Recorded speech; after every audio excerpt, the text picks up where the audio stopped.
होता है, लिहाजा इन गीतों की जबान का रिश्ता आम बोलचाल की जबान होता है। इन गीतों में हिंदुस्तान की देही समाज की आवाज सुनाई देती है और मुख्तलिफ इलाकों के अपने लबो लहजे सामने आते हैं।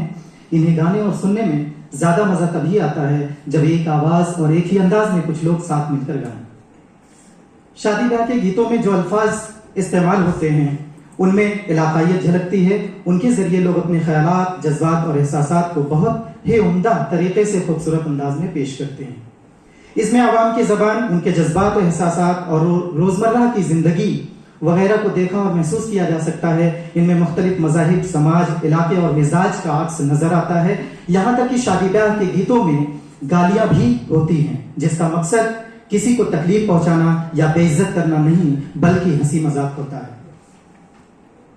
अगर गीतों में मुख्तलिफ मौजू पर बात की जाती है, इन गीतों में मुख्तलिफ मौजू पर बात की जाती है, जैसे खानदान और उसमें रहने वाले लोगों के रिश्ते, समाज के मुख्तलिफ तसव्वुरात, नजरियात, नंद भाभी, जेठानी, बहू, सास के झगड़े, शौहर और बीवी के रिश्ते और उनकी नोकझोंक, हंसी मजाक, गुजरे हुए औकात, लम्हात और घर के माशी हालात वगैरह। इस बात से हर ज़ीर मुवाकिफ होता है कि शादी के घरों में इस मौके पर खुशी का माहौल होता है। लिहाजा शादी के कुछ रोज कबल ही मोहल्ले या आसपास की औरतें व लड़कियां जमा होकर काम करवाना शुरू कर देती हैं और इसके साथ साथ गीत गाती और ढोलक बजाती हैं। कहीं कहीं तो रक्स करती हैं। ये गीत शादी से मुतालिक मुख्तलिफ मौके के लिहाज से गाए जाते हैं, जिस रस्म या प्रोग्राम से मुतालिक जो गीत गाए जाते हैं उनमें उसकी तस्वीर साफ नजर आती है। गीत का एक एक लफ्ज दूल्हा दुल्हन यानी लड़की और लड़का, उनके दोस्त अहबाब, खानदान के अफराद और उसके मौके से उस मौके से मुतालिक होता है। ये अल्फाज रिश्तों के साथ साथ उस मौके की खुशी और गम को जाहिर करते हैं। अलावा बरी इनसे पुरानी यादें ताज़ा हो जाती हैं। रातिबुल हुरूफ ने ऐसी मुख्तलिफ रसूम में कई मरतबा शिरकत की है, जिसमें अपनी आंखों से जो देखा और कानों से जो सुना है उसकी बुनियाद पर वाज़ेह तौर पर बयान करता है कि शादी ब्याह के मुख्तलिफ मौके पर मौजूद कोई भी शख्स उससे मुतासिर और महजूज हुए बगैर नहीं रह पाता।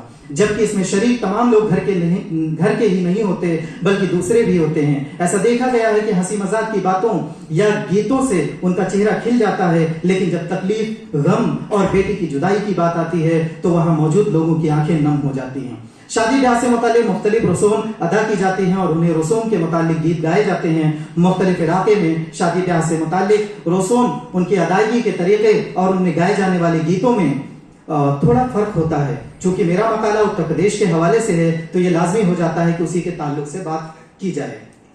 उत्तर प्रदेश के मुख्तलिफ इलाकों में शादी ब्याह के मुतालिक अदा की जाने वाली रस्मों और उनमें गाए जाने वाले गीतों को मालूम करके उनका जायजा लिया गया, जिसकी तफसील पेश की जा रही है।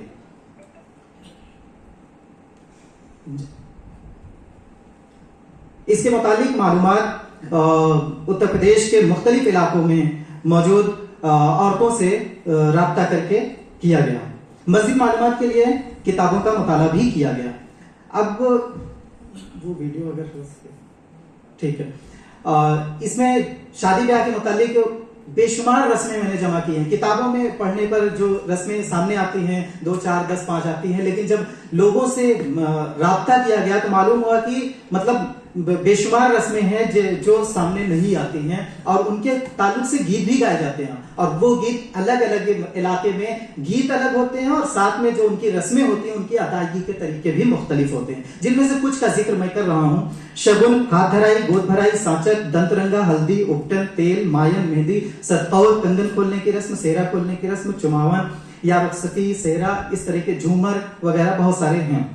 चावल बिनाई वगैरह इस जो रस्में होती हैं उस पर भी गीत गाए जाते हैं। वक्त की कमी होने के बाद ना तो तमाम रस्मों पर बात की जा सकती है और ना ही उनसे मुतालिक ज्यादा गीतों को पेश किया जा सकता है। लिहाजा मुंतखब मौजू से मुतालिक दस्तयाब मवाद के मुताले और जायजे की बिना पर कुछ रस्मों पर बात करते हुए बल्कि रस्मों पर बात नहीं करेंगे, सिर्फ उससे मुतालिक गीतों कुछ गीतों को आपके सामने पेश कर रहे हैं।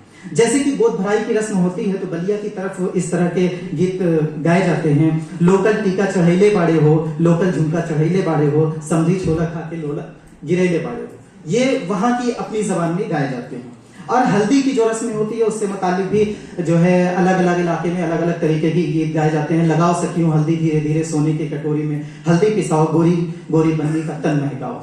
इसके अलावा अपना लाडो के हरदिया लगाओ रे सखी हाँ लगाओ रे सखी, या कि खुशियों की छाई है बहार बनो तेरी हल्दी में, आया है सारा परिवार बन्नू तेरी हल्दी में। मेहंदी की बात करते हैं तो रची मेहंदी शगुन की आज बन्नो रानी के हथवा, हरी मेहंदी का रंग हुआ लाल बन्नो रानी के हथवा, या बन्नी मेहंदी लगा लो दोनों हाथ, शादी की आई शुभ घड़ी। या चुमावन की एक रस्म होती है, उसके मुताबिक बलिया की तरफ जो है जो गीत गाए जाते हैं उसमें चूमे बहार भैले दादी सुहागन, चूमन में कंगन लुटाओ डाली, फूल लायो रे मादन सजाओ डाली। इस तरह के और भी गीत जमा किए गए हैं, लेकिन सबका जिक्र करना मुनासिब नहीं है। गारी गीत भी होते हैं जो मैं छोड़ रहा हूं। रुखसती पर गीत गाए जाते हैं, आज आंखों से आंसू गिरे जा रहे, आज बन्नी को बनवा लिए जा रहे, ये गीत होता है। इसके अलावा बन्नी रोए मैका छूटे छूटे सब परिवार की बन्नी रो रही है, या कि बहन आज मुझसे जुदा हो रही है, लबों से यही बस सदा आ रही है, या मेरी प्यारी बहन माँ की नूरे नजर अपनी ससुराल को होके रुखसत चली। ये फतेहपुर हो, प्रतापगढ़ हो, इलाहाबाद, बलिया, जौनपुर या जो भी इलाके हैं सबके अलग अलग एरिया के लिहाज से ये जमा किए गए हैं। जिस तरह तूने घर को संभाला बहन ऐसे ही देखना अपनी ससुराल को, मतलब सिर्फ उनके रुखसत होने पर गम का इजहार नहीं किया जाता, बल्कि उन्हें मशवरे भी दिए जाते हैं कि वहां पर क्या कैसे रहना है, क्या चीजें हैं, या गुजरे हुए औकात को भी याद दिलाया जाता है। लगाकर अपने सीने से कहा यूं मां ने बेटी से कि होगी जिंदगी दुश्वार अब तेरी जुदाई से। इसी तरह जो गीत भी होता है, आधा अंगनवा अम्मा गोबरे लिपावे लो, आधा में कैलू तू जो हमरे अम्मा हो। तो इस तरीके से बलिया में ये गीत गाया जाता है। चावल बिनाई की रस्म पर भी गीत गाए जाते हैं।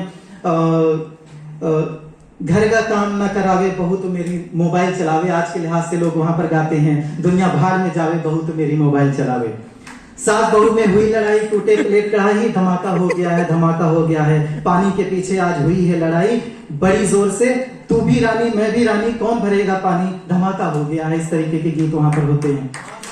या कि ऊंची ऊंची सैंडल मेरे बेटे से मंगावे, सैंडल पहन बहू बड़ी इतरावे, बीच बजरिया में गिर गई रे, हाय मेरी बहू बिगड़ गई रे। मतलब हंसी मजाक भी उसमें किए जाते हैं। या नगरी नगरी द्वारे द्वारे आई है बरतिया, अम्मा रोवे अब्बू रोवे, बन्नी तेरी सुरतिया, कार देख के जियरा धड़के, जाना है ससुररिया, नगरी नगरी। इस तरीके के गीत होते हैं। रथ जगह का जो होता है, माहौल होता है, उसमें भी लोग एंजॉय करते हैं इस तरीके से कि घूमने मत जाओ बेटी लगन तेरी पड़ी है, अब्बा पूछे बार बार बेटी कहाँ गई है, अब्बा की दुलारी बेटी घूमने को गई है, घूमने मत जाओ बेटी लगन तेरी पड़ी है।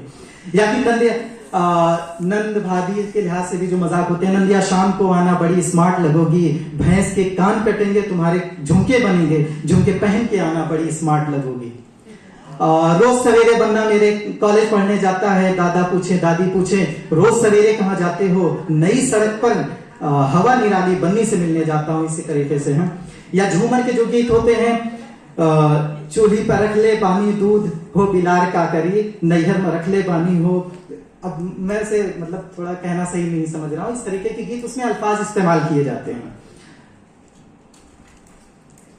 मुख्तलिफ मज़ाहिब में शादी के मुख्तलिफ रसूम हैं, जिनकी अदायगी के तरीके भी मुख्तलिफ हैं। जैसे जैसे वक्त बदल रहा है या मुल्क की तरक्की कर रहा है, लोग तालीम याफ्ता हो रहे हैं, वैसे वैसे उन रसूम में कमी आती जा रही है। आज के वक्त में शादी ब्याह के मौके पर जो रस्में अदा की जाती हैं, उनमें फिल्मी गीत का बहुत असर रहा है।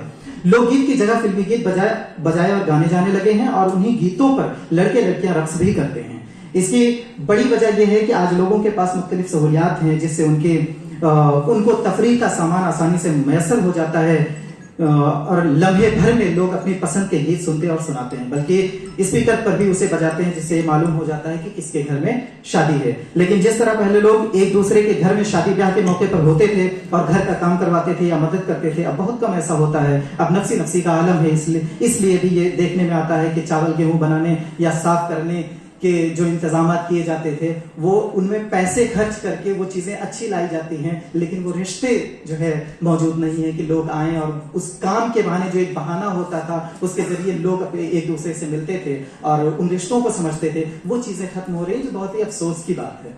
बेहद शुक्रिया।